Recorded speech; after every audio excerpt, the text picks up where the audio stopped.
L'Ecclésiaste chapitre 2.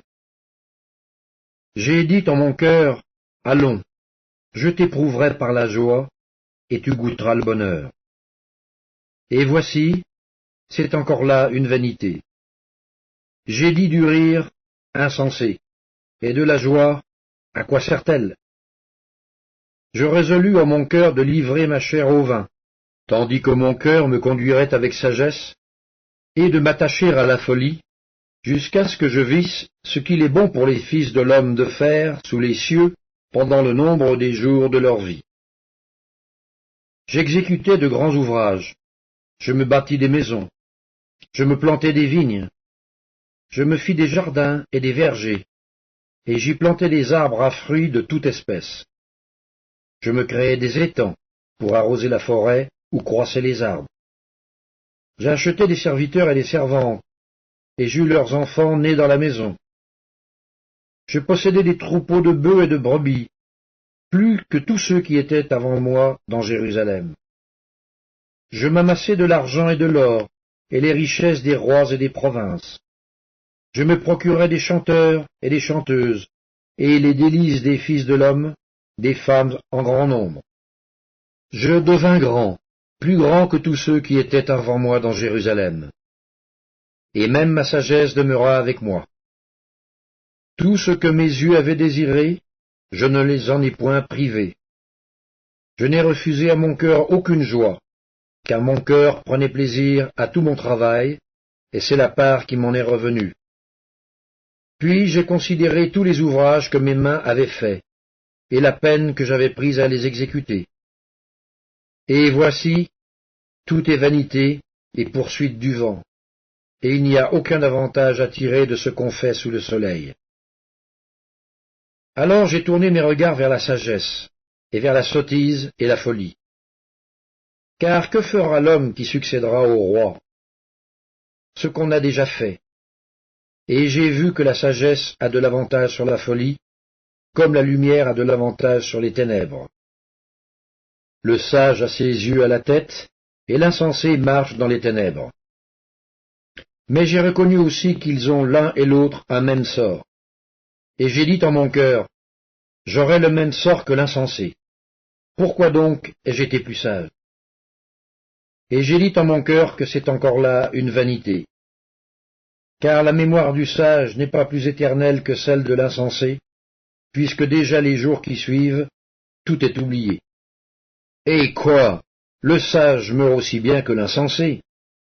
Et j'ai haï la vie, car ce qui se fait sous le soleil m'a déplu, car tout est vanité et poursuite du vent.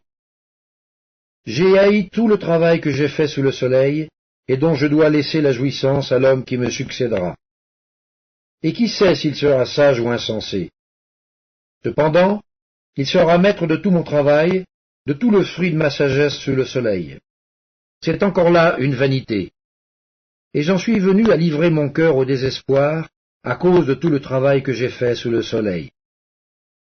Car tel homme a travaillé avec sagesse et science et avec succès, et il laisse le produit de son travail à un homme qui ne s'en est point occupé.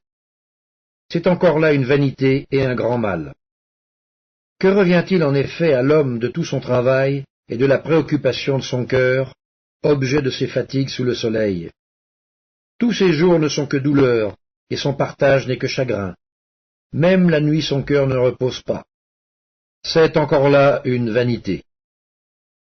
Il n'y a de bonheur pour l'homme qu'à manger et à boire, et à faire jouir son âme du bien-être au milieu de son travail. Mais j'ai vu que cela aussi, qui en effet peut manger et jouir si ce n'est moi? Car il donne à l'homme qui lui est agréable la sagesse, la science et la joie. Mais il donne au pécheur le soin de recueillir et d'amasser, afin de donner à celui qui est agréable à Dieu. C'est encore là une vanité et la poursuite du vent. L'Ecclésiaste, chapitre 3.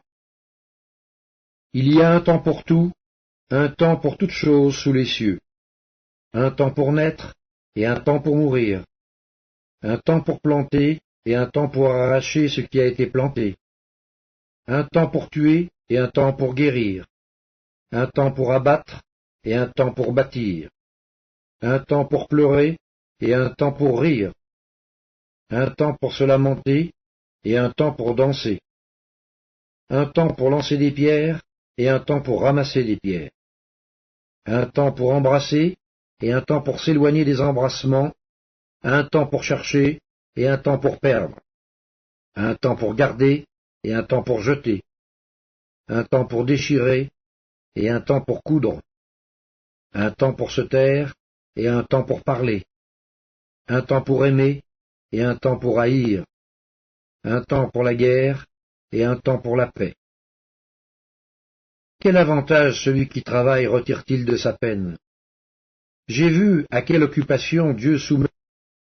Il fait toutes choses belles en son temps, dans leur cœur la pensée de l'éternité, bien que l'homme ne puisse pas saisir l'œuvre que Dieu fait du commencement jusqu'à la fin. J'ai reconnu qu'il n'y a de bonheur pour eux qu'à se réjouir et à se donner du bien-être pendant leur vie, mais que si un homme mange et boit et jouit du bien-être au milieu de tout son travail, c'est là un don de Dieu. J'ai reconnu que tout ce que Dieu fait durera toujours, qu'il n'y a rien à y ajouter et rien à en retrancher, et que Dieu agit ainsi afin qu'on le craigne. Ce qui est a déjà été, et ce qui sera a déjà été, et Dieu ramène ce qui est passé. J'ai encore vu sous le soleil qu'au lieu établi pour juger, il y a de la méchanceté, et qu'au lieu établi pour la justice, il y a de la méchanceté. J'ai dit en mon cœur, Dieu jugera le juste et le méchant, car il y a là un temps pour toute chose et pour toute œuvre. J'ai dit en mon cœur, au sujet des fils de l'homme, que Dieu les éprouverait, et qu'eux-mêmes verraient qu'ils ne sont que des bêtes. Car le sort des fils de l'homme et celui de la bête est pour eux un même sort. Comme meurt l'un, ainsi meurt l'autre. Ils ont tous un même souffle, et la supériorité de l'homme sur la bête est nulle, car tout est vanité. Tout va dans un même lieu, tout a été fait de la poussière, et tout retourne à la poussière. Qui sait si le souffle des fils de l'homme monte en haut, et si le souffle de la bête descend en bas dans la terre? Et j'ai vu qu'il n'y a rien de mieux pour l'homme que de se réjouir de ses œuvres. C'est là sa part. Car qui le fera jouir de ce qui sera après lui? L'Ecclésiaste, chapitre 4. J'ai considéré ensuite toutes les oppressions qui se commettent sous le soleil. Et voici, les opprimés sont dans les larmes, et personne qui les console. Ils sont en butte à la violence de leurs oppresseurs, et personne qui les console. Et j'ai trouvé les morts qui sont déjà morts plus heureux que les vivants qui sont encore vivants, et plus heureux que les uns et les autres, celui qui n'a point encore existé, et qui n'a pas vu les mauvaises actions qui se commettent sous le soleil. J'ai vu que tout travail et toute habileté dans le travail jouit de l'homme à l'égard de son prochain. C'est encore là une vanité et la poursuite du vent. L'insensé se croise les mains et mange sa propre chair. Mieux vaut une main pleine avec repos que les deux mains pleines avec travail et poursuite du vent. J'ai considéré une autre vanité sous le soleil. Tel homme est seul et sans personne qui lui tienne de près. Il n'a ni fils ni frère, et pourtant son travail n'a point de fin, et ses yeux ne sont jamais rassasiés de richesses. Pour qui donc est-ce que je travaille et que je prive mon âme de jouissance? C'est encore là une vanité et une chose mauvaise. Deux valent mieux qu'un, parce qu'ils retirent un bon salaire de leur travail. Car si l'un relève son compagnon. Mais malheur à celui qui est seul et qui tombe, sans avoir un second pour le relever. De même, si deux couchent ensemble, ils auront chaud. Mais celui qui est seul, comment aura-t-il chaud? Et si quelqu'un est plus fort qu'un seul, les deux peuvent lui résister, et la corde à 3 fils ne se rompt pas facilement. Mieux vaut un enfant pauvre et sage qu'un roi vieux et insensé qui ne sait plus écouter les avis, car il peut sortir de prison pour régner, et même être né pauvre dans son royaume. J'ai vu tous les vivants qui marchent sous le soleil entourer l'enfant qui devait succéder au roi et régner à sa place. Il n'y avait point de fin à tout ce peuple, à tous ceux à la tête desquels il était. Et toutefois, ceux qui viendront après ne se réjouiront pas à son sujet, car c'est encore là une vanité et la poursuite du vent. Prends garde à ton pied, lorsque tu entres dans la maison de Dieu, et approche-toi pour écouter, plutôt que pour offrir le sacrifice des insensés, car ils ne savent pas qu'ils font mal. L'Ecclésiaste, chapitre 5. Ne te presse pas d'ouvrir la bouche, et que ton cœur ne se hâte pas d'exprimer une parole devant Dieu. Car Dieu est au ciel, et toi sur la terre. Que tes paroles soient donc peu nombreuses. Car si les songes naissent de la multitude des occupations, la voix de l'insensé se fait entendre dans la multitude des paroles. Lorsque tu as fait un vœu à Dieu, ne tarde pas à l'accomplir, car il n'aime pas les insensés. Accomplis le vœu que tu as fait. Mieux vaut pour toi ne point faire de vœu que d'en faire un et de ne pas l'accomplir. Ne permets pas à ta bouche de faire pécher ta chair, et ne dis pas en présence de l'envoyé que c'est une inadvertance. Pourquoi Dieu s'irriterait-il de tes paroles et détruirait-il l'ouvrage de tes mains? Car s'il y a des vanités dans la multitude des songes, il y en a aussi dans beaucoup de parties. C'est pourquoi crains Dieu. Si tu vois dans une province le pauvre opprimé et la violation du droit et de la justice, ne t'en étonne point, car un homme élevé est placé sous la surveillance d'un autre plus élevé, et au-dessus d'eux, il en est de plus élevé encore. Un avantage pour le pays à tous égards, c'est un roi honoré du pays. Celui qui aime l'argent n'est pas rassasié par l'argent, et celui qui aime les richesses n'en profite pas. C'est encore là une vanité. Quand le bien abonde, ceux qui le mangent abondent. Et quel avantage en revient-il à son possesseur, sinon qu'il le voit de ses yeux? Le sommeil du travailleur est doux, qu'il y ait peu ou beaucoup à manger, mais le rassasiement du riche ne le laisse pas dormir. Il est un mal grave que j'ai vu sous le soleil, des richesses conservées pour son malheur par celui qui les possède. Ces richesses se perdent par quelque événement fâcheux. Il a engendré un fils, et il ne reste rien entre ses mains. Comme il est sorti du ventre de sa mère, il s'en retourne nu, ainsi qu'il était venu, et pour son travail, il n'emporte rien qu'il puisse prendre dans sa main. C'est encore là un mal grave. Il s'en va comme il était venu. Et quel avantage lui revient-il d'avoir travaillé pour du vent? De plus, toute sa vie, il mange dans les ténèbres, et il a beaucoup de chagrin, de maux et d'irritations. Voici ce que j'ai vu. C'est pour l'homme une chose bonne et belle de manger et de boire, et de jouir du bien-être au milieu de tout le travail qu'il fait sous le soleil, pendant le nombre des jours de vie que Dieu lui a donnés, car c'est là sa part.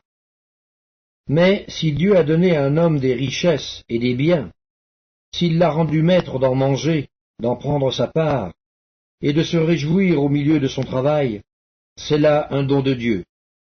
Car il ne se souviendra pas beaucoup des jours de sa vie, parce que Dieu répand la joie dans son cœur.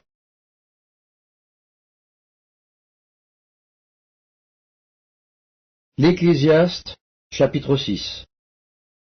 Il est un mal que j'ai vu sous le soleil, et qui est fréquent parmi les hommes. Il y a tel homme à qui Dieu a donné des richesses, des biens et de la gloire, et qui ne manque pour son âme de rien de ce qu'il désire, mais que Dieu ne laisse pas maître d'en jouir, car c'est un étranger qui en jouira. C'est là une vanité et un mal grave. Quand un homme aurait 100 fils, vivrait un grand nombre d'années, et que les jours de ces années se multiplieraient, si son âme ne s'est point rassasiée de bonheur, et si de plus il n'a point de sépulture, je dis qu'un autre que lui. Car il est venu en vain, il s'en va dans les ténèbres, et son nom reste couvert de ténèbres. Il n'a point vu, il n'a point connu le soleil, il a plus de repos que cet homme. Et quand celui-ci vivrait 2 fois 1000 ans, sans jouir du bonheur, tout ne va-t-il pas dans un même lieu? Tout le travail de l'homme est pour sa bouche, et cependant ses désirs ne sont jamais satisfaits. Car quel avantage le sage a-t-il sur l'insensé? Quel avantage a le malheureux qui sait se conduire en présence des vivants? Ce que les yeux voient est préférable à l'agitation des désirs. C'est encore là une vanité et la poursuite du vent. Ce qui existe a déjà été appelé par son nom, c'est que celui qui est homme ne peut contester avec un plus fort que lui. S'il y a beaucoup de choses, il y a beaucoup de vanité. Quel avantage en revient-il à l'homme? Car qui sait ce qui est bon pour l'homme dans la vie, pendant le nombre des jours de sa vie de vanité, qu'il passe comme une ombre? Et qui peut dire à l'homme ce qui sera après lui sous le soleil?